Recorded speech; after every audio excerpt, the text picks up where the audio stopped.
اے بدبخت روح جو بدبخت جسم میں تھی باہر۔ امیجن کریں شروعات سے لے کے اب تک آپ ایک مسجد کے امام رہے ہیں، آپ خانقاہ کے شیخ بھی رہے ہیں، آپ مدرسے کے استاد بھی رہے ہیں، آپ میدان جنگ کے مجاہد بھی رہے ہیں،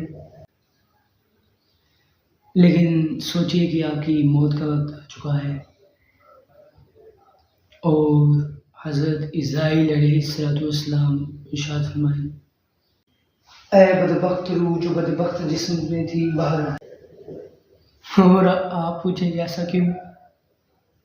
تو حضرت عزرائیل علیہ السلام فرمائیں کہ تم نے طہارت کا خیال نہیں رکھا، تم نے طہارت کا خیال نہیں رکھا، تم نے طہارت کا خیال نہیں رکھا۔ اے بدبخت روح جو بدبخت جسم میں تھی باہر۔